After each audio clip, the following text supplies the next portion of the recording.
नमस्कार। आकाशवाणी से प्रस्तुत है समाचार संध्या।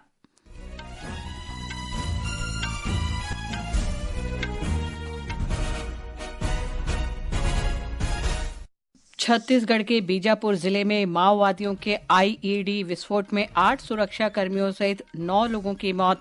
गृह मंत्री अमित शाह ने देश से नक्सलवाद को खत्म करने का संकल्प दोहराया। प्रधानमंत्री नरेंद्र मोदी ने जम्मू कश्मीर, तेलंगाना और ओडिशा के लिए महत्वपूर्ण रेल परियोजनाओं का शुभारंभ किया। कहा, मेड इन इंडिया पहल को बढ़ावा देने के साथ रेलवे में बदलाव हो रहा है। राष्ट्रपति द्रौपदी मुर्मू ने कहा, पंचायती राज संस्थाएं महिला सशक्तिकरण में महत्वपूर्ण भूमिका निभा रही हैं। सरकार ने इस्पात उद्योग के लिए पीएलआई योजना का शुभारंभ किया। इसका उद्देश्य घरेलू उत्पादन को बढ़ावा देना और रोजगार सृजन करना है। भारत ने अफगानिस्तान में महिलाओं और बच्चों सहित आम नागरिकों पर किए गए पाकिस्तान के हवाई हमलों की निंदा की। और आयरलैंड के साथ महिलाओं की 3 एकदिवसीय क्रिकेट मैचों की श्रृंखला के लिए स्मृति मंधाना की कप्तानी में भारतीय टीम की घोषणा।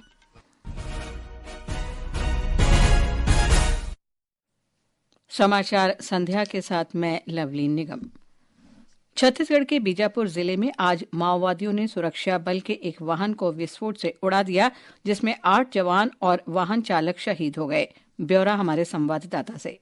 छत्तीसगढ़ के नारायणपुर जिले के दक्षिण अबूझमाड़ इलाके में हाल ही में 3 जिलों के सुरक्षा बलों ने मिलकर माओवादियों के खिलाफ संयुक्त ऑपरेशन चलाया था। इस अभियान में 5 माओवादी मारे गए थे। बीजापुर जिले में आज दोपहर कुटरू बेदरे मार्ग पर ग्राम अम्बेली के पास माओवादियों ने सुरक्षा कर्मियों के वाहन को निशाना बनाते हुए आईईडी विस्फोट किया। इस घटना में वाहन के ड्राइवर सहित 8 जवानों की मौके पर ही मौत हो गई। बीजापुर से के संतोष कुमार के साथ आकाशवाणी समाचार के लिए रायपुर से मैं विकल्प शुक्ला।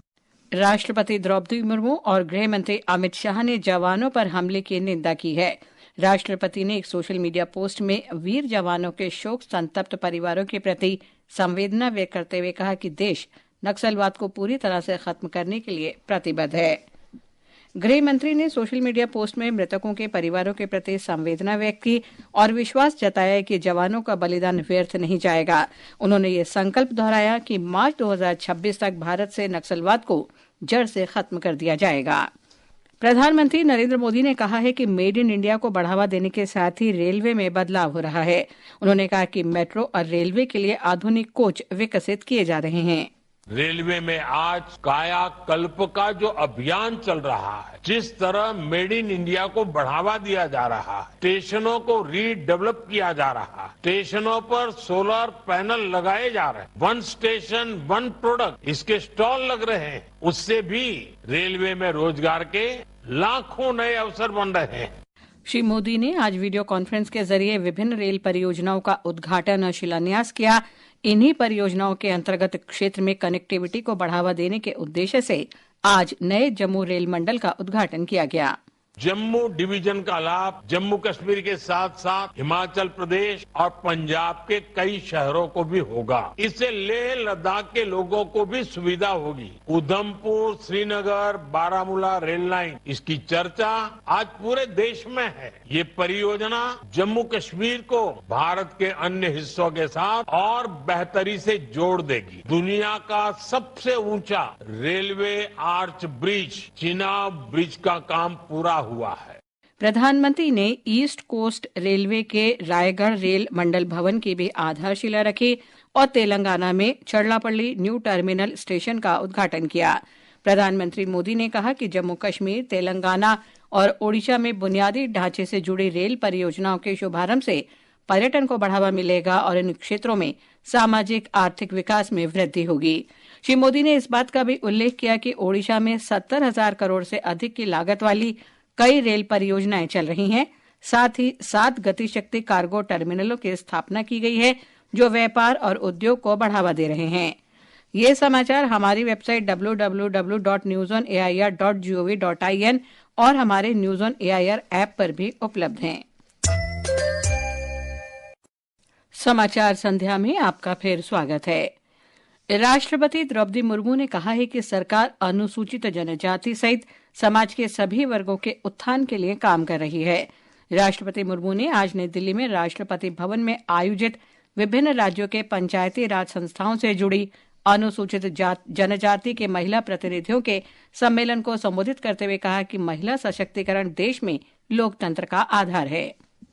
ये संस्थाएं जमीनी स्तर पर शासन और सामुदायिक विकास के लिए एक मंच प्रदान करती है। इन संस्थाओं में महिलाओं के लिए 1/3 सीटों के आरक्षण का प्रावधान किया गया है, जिससे उनकी भागीदारी सुनिश्चित हो सके। पंचायती राज संस्थाओं ने महिलाओं के सशक्तिकरण में महत्वपूर्ण भूमिका निभाई है।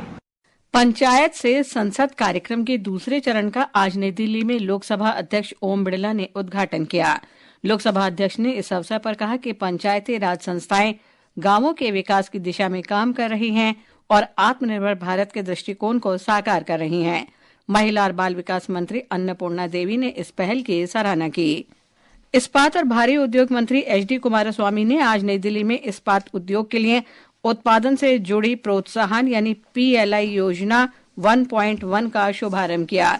श्री कुमारस्वामी ने कहा कि इसका उद्देश्य घरेलू उत्पादन को बढ़ावा देना और रोजगार का सृजन करना है।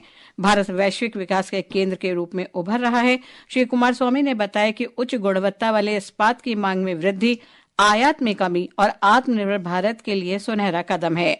इस्पात और भारी उद्योग मंत्रालय में सचिव संदीप पुंडरिक ने इस बात पर जोर दिया कि सरकार घरेलू इस्पात क्षेत्र को हर तरह का प्रोत्साहन देने का प्रयास कर रही है। हमारे संवाददाता ने बताया है कि मौजूदा PLI योजना के अंतर्गत 5 उत्पाद श्रेणियां शामिल की गई हैं। आवेदन के लिए विंडो आज से 31 जनवरी तक खुली रहेगी। केंद्रीय सड़क परिवहन और राजमार्ग मंत्री नितिन गडकरी ने छात्रों से यातायात नियमों का पालन करने का आग्रह किया है, ताकि सड़कें न केवल अपने लिए बल्कि दूसरों के लिए भी सुरक्षित बन सकें। मुंबई में सड़क सुरक्षा अभियान के सुरक्षा रीलोडेड कार्यक्रम को संबोधित करते हुए श्री गडकरी ने ये बात कही। बच्चे अपने माता पिता को और अपने आसपास के लोगों को प्रभावित करते हैं, तो ये बच्चे अगर ये तय करेंगे कि नहीं, हम गलत नहीं करेंगे, हम कानून से चलेंगे, तो बच्चों की भी जान बचेगी। और इसलिए मैं इन बच्चों को विशेष रूप से अनुरोध करूंगा कि जो रोड सेफ्टी के लिए रूल्स बने हैं, इसका पालन करेंगे, बहुत लोगों की जान बचेगी। चीन में ह्यूमन मेटान्यूमो वायरस HMPV के फैलने की चिंताओं के बीच कर्नाटक में भी HMPV के 2 मामले सामने आए हैं।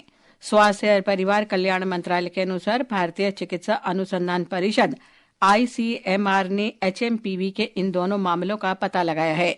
इसमें 3 महीने की एक बच्ची और 8 महीने का एक बच्चा वायरस से संक्रमित हुए हैं। दोनों का इलाज चल रहा है। दोनों मरीजों में से किसी ने भी अंतर्राष्ट्रीय यात्रा नहीं की है। इस बीच केंद्रीय स्वास्थ्य मंत्री जगत प्रकाश नड्डा ने आज कहा कि स्वास्थ्य विशेषज्ञों ने जानकारी दी है कि HMPV कोई नया वायरस नहीं है। Meeting was held under the chairmanship of Director General for Health Services on 4th of January 2025 to review the situation. The health systems and surveillance networks of the country remain vigilant, ensuring the country is ready to respond promptly to any emerging health challenges. There is no reason to worry. We are closely monitoring the situation. Social media पर एक video संदेश में उन्होंने कहा कि यह virus हवा के जरिए फैलता है और सभी आयु वर्ग के लोगों को प्रभावित करता है। श्री नड्डा ने कहा कि देश की स्वास्थ्य प्रणाली किसी भी प्रकार की स्वास्थ्य चुनौती से निपटने के लिए तैयार है। उपभोक्ता कार्य मंत्री प्रहलाद जोशी ने आज उपभोक्ताओं की मांग के बाद चांदी तथा चांदी की कलाकृतियों की आवश्यक हॉलमार्किंग पर विचार करने का सुझाव भारतीय मानक ब्यूरो BIS को दिया। नई दिल्ली में भारतीय मानक ब्यूरो के 78वें स्थापना दिवस समारोह को संबोधित करते हुए श्री जोशी ने कहा कि देश की प्रगति सिर्फ इसके मानकों से निर्धारित होगी। BIS from 1948 to till date तो बहुत ही अचीवमेंट किया है। जो प्रधानमंत्री जी का अपेक्षा है कि our standards become the international standards, तो इसके लिए BIS entire team with the director under the director's general leadership and ministry's guidance, we are trying to work toward that direction to achieve that goal. केंद्रीय शिक्षा मंत्री धर्मेंद्र प्रधान ने आज नई दिल्ली में UGC विनियम 2025 का मसौदा जारी किया। ये मसौदा उच्च शिक्षा में सुधार, समावेशिता और शैक्षणिक उत्कृष्टता को बढ़ावा देगा। इस अवसर पर श्री प्रधान ने कहा कि ये मसौदा उच्च शिक्षा के हर पहलू में सुधार, नवाचार, समावेशिता, लचीलापन और गतिशीलता लाएगा। ये समाचार आकाशवाणी से प्रसारित किए जा रहे हैं। ताज़ा समाचार जानने के लिए आप हमारे social media handle @AIR News Hindi को फॉलो कर सकते हैं। ये आकाशवाणी है। भारत ने पाकिस्तान द्वारा अफगान नागरिकों पर हवाई हमलों की निंदा की है। विदेश मामले के प्रवक्ता रणधीर जायसवाल ने कहा कि भारत ने अफगान नागरिकों पर हवाई हमलों की मीडिया रिपोर्ट्स पर गौर किया है, जिसमें महिलाओं और बच्चों सहित कई जानें गई हैं। उन्होंने कहा कि भारत निर्दोष नागरिकों पर किसी भी हमले की स्पष्ट रूप से निंदा करता है।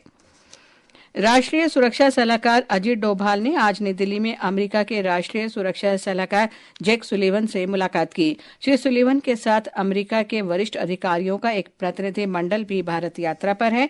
श्री सुलिवन की इस यात्रा ने रक्षा, साइबर और समुद्री सुरक्षा जैसे विविध क्षेत्रों सहित उच्च स्तरीय संवाद में जारी प्रगति की समीक्षा करने का अवसर प्रदान किया है। अमेरिका के राष्ट्रीय सुरक्षा सलाहकार ने आज नई दिल्ली में प्रधानमंत्री नरेंद्र मोदी से मुलाकात की। श्री मोदी ने भारत अमेरिका वैश्विक रणनीतिक साझेदारी को मजबूत करने में अमेरिकी राष्ट्रपति जो बाइडेन के साथ अपनी मुलाकात को याद करते हुए उनके योगदान की सराहना की। श्री सुलिवन ने राष्ट्रपति बाइडेन द्वारा भेजा गया पत्र श्री मोदी को सौंपा। आयरलैंड के साथ 3 एकदिवसीय क्रिकेट श्रृंखला में भारतीय महिला टीम की अगुवाई स्मृति मंधाना करेंगी। नियमित कप्तान हरमनप्रीत कौर और तेज गेंदबाज रेणुका सिंह ठाकुर को श्रृंखला में आराम दिया गया है। पहला मैच शुक्रवार को, दूसरा 12 जनवरी को और तीसरा मैच 15 जनवरी को राजकोट में खेला जाएगा। पिछले महीने भारत ने वेस्टइंडीज को 2020 और एक दिवसीय श्रृंखला में हराया था। इसरो द्वारा अंतरिक्ष में 2 उपग्रहों के परीक्षण को 9 जनवरी तक स्थगित कर दिया गया है। पहले से निर्धारित कार्यक्रम के अनुसार यह परीक्षण कल सुबह किया जाना था। सोशल मीडिया पोस्ट पर इसरो ने बताया कि आज एक प्रतिकूल परिदृश्य में जमीनी अनुकरण के जरिए डॉकिंग प्रक्रिया को और वैधीकरण किए जाने की आवश्यकता है। आकाशवाणी का समाचार सेवा प्रभाग अपने साप्ताहिक कार्यक्रम पब्लिक स्पीक में आज रात 9:30 बजे सर्दी का मौसम और ठंड से बचाव विषय पर परिचर्चा प्रसारित करेगा। मौसम विज्ञान विभाग के वैज्ञानिक डॉक्टर R.K. जेनामणि और एम्स दिल्ली के मेडिसिन विभाग के पूर्व HOD डॉक्टर S.K. शर्मा चर्चा में शामिल होंगे। मौसम विभाग ने अगले 2 से 3 दिन के दौरान उत्तर प्रदेश, पंजाब, चंडीगढ़, ओडिशा और बिहार के कुछ हिस्सों में रात और सुबह के समय घना कोहरा छाए रहने का अनुमान जताया है। विभाग ने कहा कि कल राजस्थान, झारखंड, गंगेय, पश्चिम बंगाल और सिक्किम में भी घना कोहरा छाए रहने की संभावना है। घने कोहरे के कारण ट्रेन और उड़ान संचालन में देरी हो रही है। अंत में मुख्य समाचार एक बार फिर। छत्तीसगढ़ के बीजापुर जिले में माओवादियों के IED विस्फोट में 8 सुरक्षा कर्मियों सहित 9 लोगों की मौत। गृहमंत्री अमित शाह ने देश से नक्सलवाद को खत्म करने का संकल्प दोहराया। प्रधानमंत्री नरेंद्र मोदी ने जम्मू कश्मीर, तेलंगाना और ओडिशा के लिए महत्वपूर्ण रेल परियोजनाओं का शुभारंभ किया। कहा, मेड इन इंडिया पहल को बढ़ावा देने के साथ रेलवे में बदलाव हो रहा है। राष्ट्रपति द्रौपदी मुर्मू ने कहा, पंचायती राज संस्थाएं महिला सशक्तिकरण में महत्वपूर्ण भूमिका निभा रही हैं। सरकार ने इस्पात उद्योग के लिए PLI योजना का शुभारंभ किया। इसका उद्देश्य घरेलू उत्पादन को बढ़ावा देना और रोजगार सृजन करना है। भारत ने अफगानिस्तान में महिलाओं और बच्चों सहित आम नागरिकों पर किए गए पाकिस्तान के हवाई हमलों की निंदा की। इसके साथ ही समाचार संध्या का अंक समाप्त हुआ। नमस्कार।